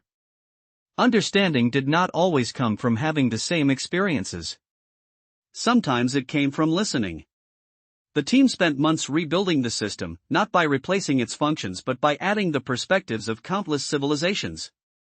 They created a network where decisions about gateway stability were not made by calculations alone but informed by the experiences of those affected. It was a difficult process. There were arguments. Mistakes happened. Some worlds disagreed with the changes. But slowly, the crossroads became safer. The system gained a new name chosen by the people who worked on it, Echo. Not because it repeated information, but because it carried the voices of everyone connected through the network. Years later, Ethan returned to Astera once more. The kingdom had changed beyond recognition from the place he first discovered beneath 3 moons. New cities stood beside ancient forests. Children studied the history of other worlds as naturally as they studied their own. The Guardian symbol no longer represented a single hero. It represented cooperation between countless people. Leora, now older and carrying the wisdom of decades of leadership, met him at the palace gardens. She joked that he always disappeared for years and returned with another impossible problem attached to him. Ethan admitted that he seemed to have a talent for finding trouble in places nobody else had explored. They walked together through the gardens where young students practiced diplomacy between worlds rather than combat. Ethan watched them and felt a strange peace. The boy who once believed his greatest achievement would be proving himself had become someone who no longer needed proof. His life had become larger than he ever imagined, but the reason mattered less than the people who shared it with him. One evening, as the sun disappeared behind the mountains, Leora asked him whether he regretted not living a simpler life. Ethan looked across the kingdom and thought about the question. He remembered the fear, the confusion, the moments when he wanted to escape everything. He remembered every time he believed he was not enough. Then he smiled and answered honestly. He said that a simple life could still be meaningful, but he would never trade the journey that taught him why. The two stood quietly as the first stars appeared. Somewhere beyond them, countless worlds continued moving through the endless universe. Some were peaceful. Some were struggling. Some were waiting for someone to discover them. Ethan knew he would never see all of them. No one could. But that no longer bothered him. He had finally understood that a person's purpose was not measured by how much of the world they could change. It was measured by how much care they brought to the part of the world placed in front of them. And for the first time in a very long time, Ethan Carter was not searching for the next adventure. He was simply grateful to be part of the one already happening. The child who asked that question on the distant moon would grow up remembering Sarah Ven's answer for the rest of their life. Their name was Tavi Oren, and unlike many young people who dreamed of becoming explorers after hearing stories of legendary figures, Tavi became fascinated by something much smaller. Tavi wanted to understand forgotten things. Broken tools. Abandoned machines. Old buildings that people walked past without noticing. While other children searched for new discoveries, Tavi searched for neglected ones. The elders of the settlement often laughed and called Tavi an archaeologist of ordinary objects. At first, Tavi did not understand why they found that amusing. To Tavi, every object carried evidence of someone's effort. A damaged machine was not just broken metal. It was proof that someone once built it, used it, depended on it, and cared enough to create it. Years later, when Tavi entered the Horizon Institute, instructors quickly noticed a different style of thinking. Tavi was not the fastest student in engineering calculations. Tavi was not the strongest in field simulations. But whenever the class studied a problem, Tavi asked questions others ignored. Who created this system? Why was it designed this way? What assumptions were made when it was built? What happens to the people who depend on it? Some students found these questions unnecessary because they wanted immediate solutions. Tavi believed the questions were the solution's foundation. The belief eventually led Tavi into a field that had barely existed before: restoration exploration. Unlike traditional explorers who searched for new planets and resources, restoration explorers searched for places that had been forgotten. They traveled to abandoned stations, lost colonies, and civilizations that had disappeared from communication networks. Their purpose was not to claim what they found. It was to understand what had been left behind and decide whether it could help people in the present. Tavi's first major mission took place on a planet called Ort-Hel, a world that had once been home to a civilization famous for creating advanced weather systems. Their technology had allowed them to control storms, manage water supplies, and protect cities from environmental disasters. For centuries, other civilizations admired their achievements. Then, without explanation, the planet went silent. No distress signal was sent. No evidence of war was discovered. The people simply vanished. When Tavi arrived with a restoration team, they expected to find abandoned technology. Instead, they found abandoned choices.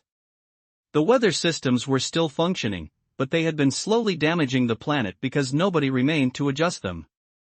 The machines continued following instructions created generations earlier, unaware that the environment had changed. The team initially planned to shut the systems down, but Tavi noticed something unusual. Hidden within the control network were thousands of recorded decisions made by the original engineers. They had not disappeared because their technology failed. They had left behind records showing that they had recognized the danger. They had known their systems required constant adaptation. But a political conflict had divided their society. Some leaders wanted the machines to continue operating exactly as designed because changing them would admit their original plans were flawed. Others argued that refusing to adapt would eventually destroy the planet. The disagreement grew until the civilization fractured. Some groups left the planet. Others remained. Eventually, the knowledge needed to maintain the systems was lost. Tavi spent months studying the records and came to a difficult conclusion. The failure of Ort-Hel was not caused by a lack of intelligence. It was caused by the inability to accept change. The people had created something powerful, but they had become attached to their original vision of how it should work. They protected their past idea instead of protecting their future reality. The discovery became a major lesson throughout the Horizon Network. Many civilizations began reviewing their own systems, asking whether they were maintaining traditions because they were valuable or simply because they were familiar. Tavi later described the experience as one of the most important moments of their life. They said that broken machines were easier to repair than broken beliefs because machines usually showed exactly where the damage existed. People often protected the parts of themselves that needed changing most. During another mission, Tavi encountered a civilization facing a completely different problem. The people of Lumerus had developed technology that could preserve memories perfectly. Every conversation, every emotion, every experience could be recorded and replayed. At first, the invention seemed like a gift. Families could preserve moments with loved ones forever. Historians could access accurate records from the past. Important knowledge could never be lost. But over time, many people became trapped by their memories. They spent more time replaying previous experiences than creating new ones. Some refused to accept change because they could always return to moments when life felt easier. Tavi noticed that the technology itself was not harmful. The problem was the relationship people developed with it.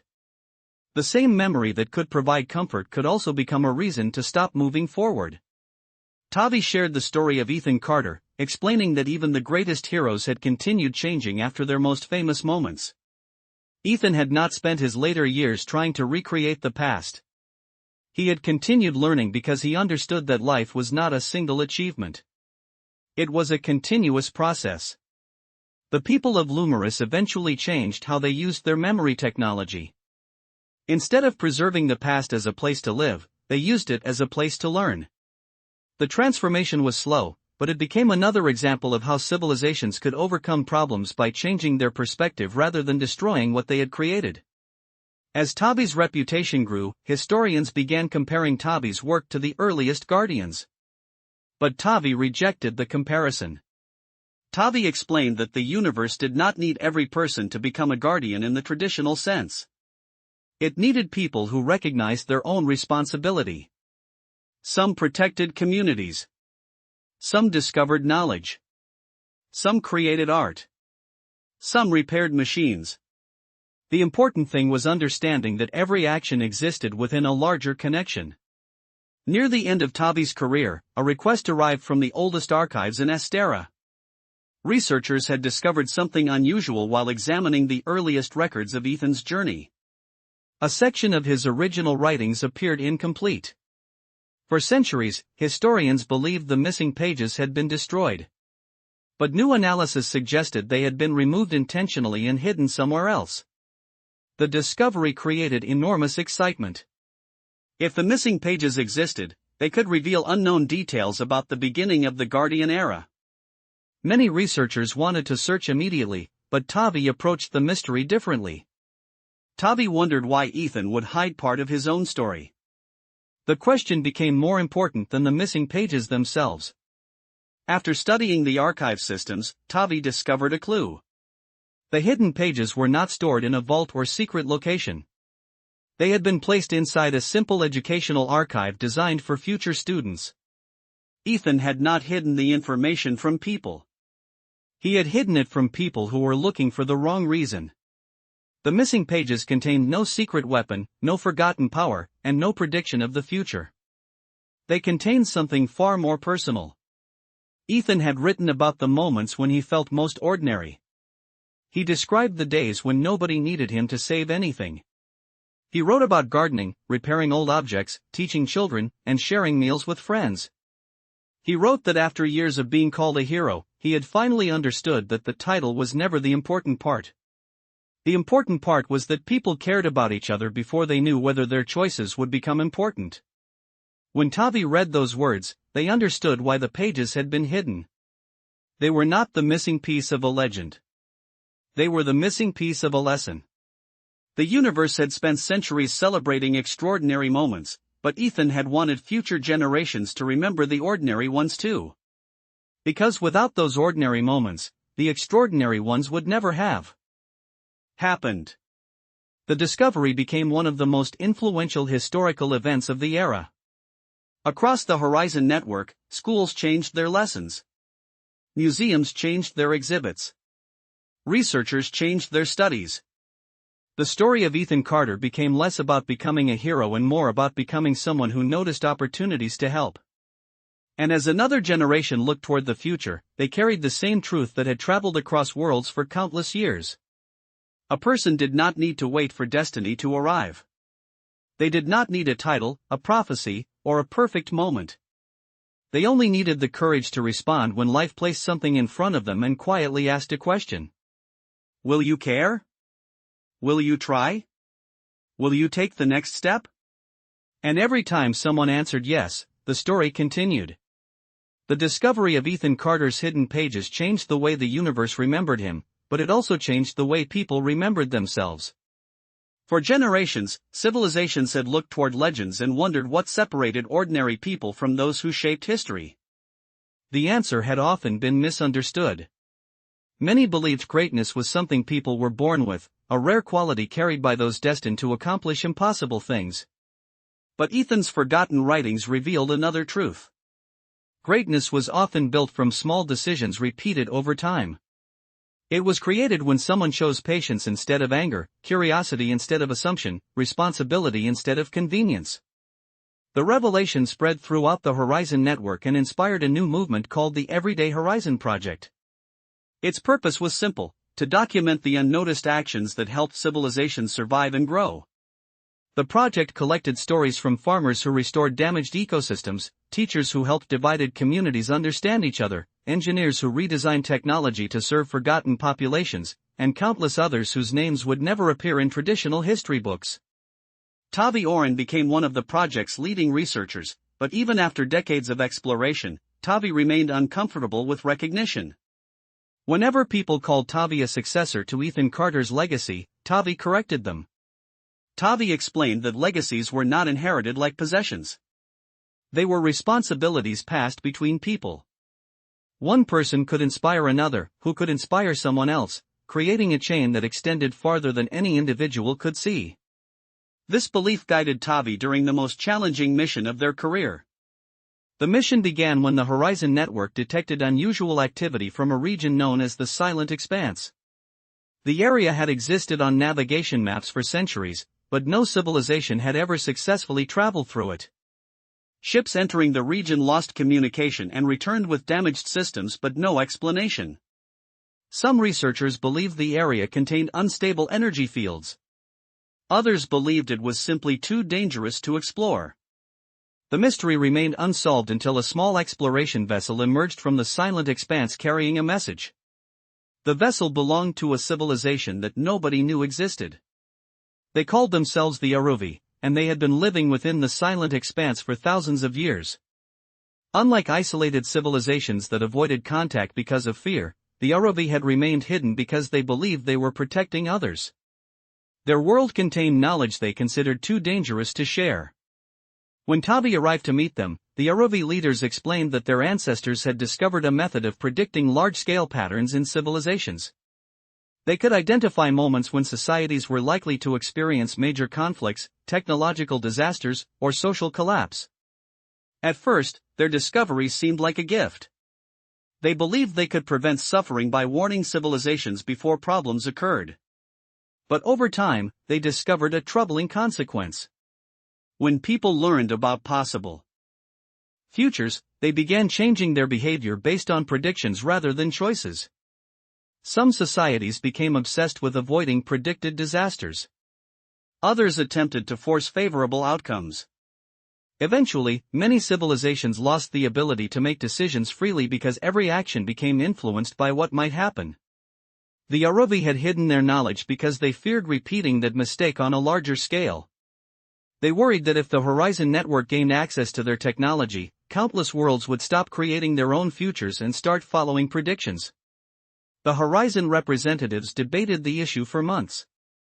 Some argued that such knowledge could prevent enormous tragedies. Others agreed with the Aruvi that prediction could become another form of control. Tavi spent time studying the Aruvi technology and discovered something important. The predictions were not actually guaranteed futures. They were possibilities. The system could show what might happen based on current choices, but it could never determine what people would choose next. Tavi recognized the connection to Ethan's philosophy immediately. The future was not a destination waiting to be discovered. It was something created through decisions. When the final discussion with the Aruvi leaders took place, Tavi did not ask them to share their technology. Instead, Tavi asked them to share their understanding. That difference changed everything. The Aruvi had spent thousands of years protecting a tool. They had forgotten that the most valuable part of their discovery was the lesson it taught. They agreed to share their research under strict conditions. The knowledge would not be used to predict individual lives or control societies. It would only be used to help civilizations recognize possible dangers and make more thoughtful decisions. The agreement became another example of the Horizon Network's evolving approach. In earlier eras, civilizations had often searched for absolute solutions. They wanted tools that eliminated uncertainty. But over time, they learned that uncertainty was part of being alive. A future without choices was not a better future. It was simply a predetermined path. After returning from the Silent Expanse, Tavi visited the beginning place one final time before retiring from exploration. The small room looked almost unchanged despite the centuries that had passed. The walls had been restored many times. The floor had been reinforced. The displays had been updated. Yet the feeling of the place remained the same. It was still a room where an ordinary person had once stood before an impossible opportunity. Tavi walked through the exhibit slowly, reading the words left behind by generations of visitors. Some were written by scientists. Some by leaders. Some by children who had visited on school trips. One message caught Tavi's attention. It was written by a young student who had visited only a few years earlier. The message said, "I thought heroes were people who knew what to do. Now I think heroes are people who keep learning." Tavi smiled because that sentence captured everything the universe had spent centuries discovering. Heroes were not defined by certainty. They were defined by their willingness to continue growing. Before leaving, Tavi added one final record to the archive. Unlike previous entries, it was not a story about a discovery. It was a message for future generations. Tavi wrote that every era believed it had reached the peak of understanding, yet every era eventually discovered new questions. This was not a failure. It was proof that existence remained alive with possibility. The purpose of knowledge was not to create a world where nothing surprised people. The purpose of knowledge was to help people respond wisely when surprises arrived. The record ended with a sentence that later became famous across thousands of worlds: the universe does not need people who already know everything. It needs people who are willing to learn what they do not. After Tavi's retirement, the Horizon Network continued its journey into the unknown. New civilizations joined. New mysteries appeared. New generations created their own stories. Some people became explorers. Some became teachers. Some became builders. Some lived quiet lives repairing machines in places nobody remembered. Yet every one of them carried the same possibility that had existed since Ethan Carter first entered another world. The possibility that a single choice could matter. The possibility that a person who believed they were ordinary could become the beginning of something extraordinary. And far beyond the boundaries of map space, where new stars were still forming and new worlds were still waiting to be discovered, the universe continued asking the same question it had asked countless times before. When the unknown appears before you, what will you choose to do? The question echoed through generations, carried by explorers, teachers, builders, and dreamers who lived beneath countless different skies. Yet, even after thousands of years, the universe continued to reveal that every answer created new mysteries. The Horizon Network had become so vast that many believed there were no longer any truly unknown places left. Maps covered enormous regions of space. Archives contained the histories of civilizations that had existed for millions of years. Communication pathways connected worlds that once seemed impossibly distant. But the universe remained larger than anyone could measure, and beyond the edges of known space there were still places where no traveler had ever stepped. One such region became known as the Veiled Frontier. Unlike the Silent Expanse, which disrupted technology and communication, the Veiled Frontier appeared completely normal. Ships could travel through it. Instruments worked perfectly. Sensors detected planets, stars, and energy patterns. The strange part was not what existed there. The strange part was what did not exist. Every world in the region was empty. There were signs that civilizations had once lived there, but no living beings remained.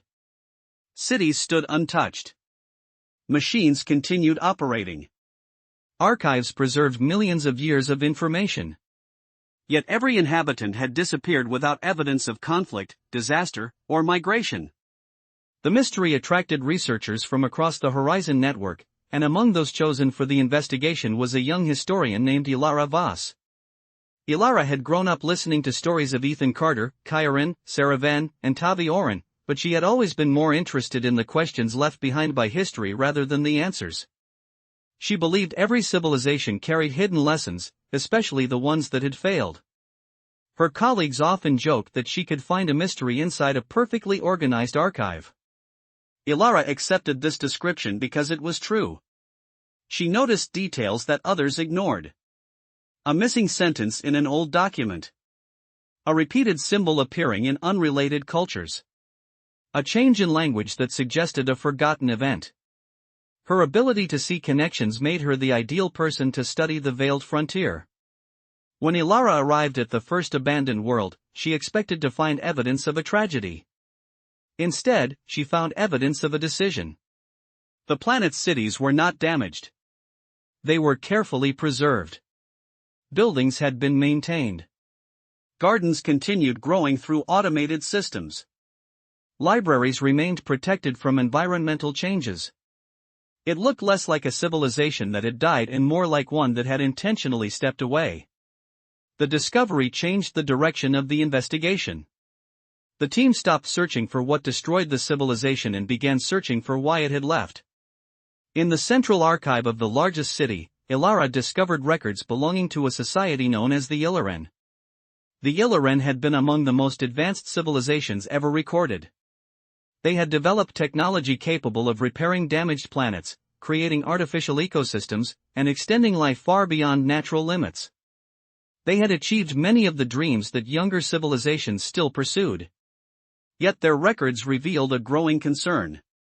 The Illiren believed they had reached a dangerous point. Their technology had become so powerful that they could solve almost any immediate problem. Hunger could be eliminated. Disease could be prevented. Environmental disasters could be corrected. But they began noticing something they could not fix with technology. Their people were losing their ability to struggle, adapt, and imagine. Every challenge disappeared before it could teach them anything. Every mistake was corrected before anyone learned from it. Their society became comfortable but fragile. The Illiren began debating whether unlimited improvement was actually improvement at all. Some believed they should continue advancing. Others believed they needed to step away from their creations and rediscover their relationship with uncertainty. Eventually, they made a choice that shocked the wider universe. They abandoned their civilization willingly. They placed their knowledge into protected archives, preserved their worlds, and traveled beyond known space to begin again without the advantages that had shaped them. They wanted to experience life without already knowing how to solve every problem. Ilara struggled with the discovery because it challenged a belief shared by many civilizations. Most societies assumed progress meant gaining more abilities. The Illiren had reached the highest levels of ability and discovered that ability alone was not enough. During a meeting with the research team, Ilara explained that the Illiren had not rejected progress. They had rejected the idea that progress had only one direction. They had chosen growth over perfection. The revelation caused enormous debate throughout the Horizon network. Some people considered the Illiren decision inspiring. Others considered it irresponsible. Many argued that abandoning advanced technology was unnecessary when it could be used to improve countless lives. Ilara understood both perspectives. She did not believe the Illiren had found the only answer. She believed they had discovered an important question. How much of life should be made easier, and how much should remain challenging enough to shape who people become? The debate continued for years, but the discovery led to changes across many civilizations. Educational systems placed greater emphasis on creativity and problem-solving rather than simply providing information. Communities created environments where people could experience challenges safely instead of removing every obstacle. Leaders began asking whether a solution truly helped people become stronger or only made them more dependent. The lessons of Ethan Carter's journey appeared once again in a new form. The universe did not need people protected from every difficulty. It needed people prepared to face difficulties with wisdom. During the final stage of the investigation, Ilara discovered a hidden message left by the Illiren for future visitors. She expected a warning or explanation. Instead, the message contained a question. If you found everything you searched for, what would you search for next? Ilara spent days thinking about that sentence. She realized it represented a question that every civilization eventually faced. Exploration often began because people lacked something. They searched because they needed answers, resources, or solutions. But what happened after those needs were fulfilled? What motivated a civilization that already possessed everything it once wanted?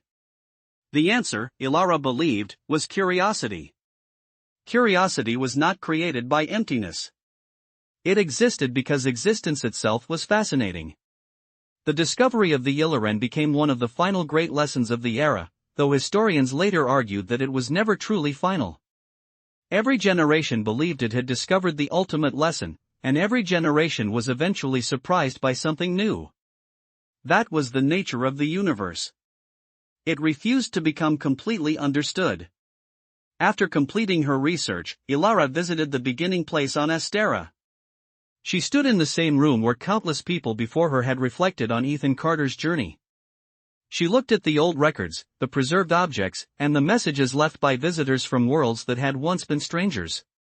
She thought about the pattern connecting every story. Ethan had crossed into another reality because he helped someone. Kaya had discovered hidden civilizations because she noticed something others ignored. Sarah had awakened an ancient intelligence because she treated a broken machine as something worth understanding. Tavi had preserved forgotten histories because they believed neglected things still mattered. Each person had followed a different path, but all had carried the same principle forward. The universe changed when people paid attention. Not just to discoveries. Not just to mysteries. To each other. Before leaving Estera, Ilara added her own message to the archive. She wrote that future generations would always search for the next great discovery, the next impossible mystery, and the next extraordinary achievement.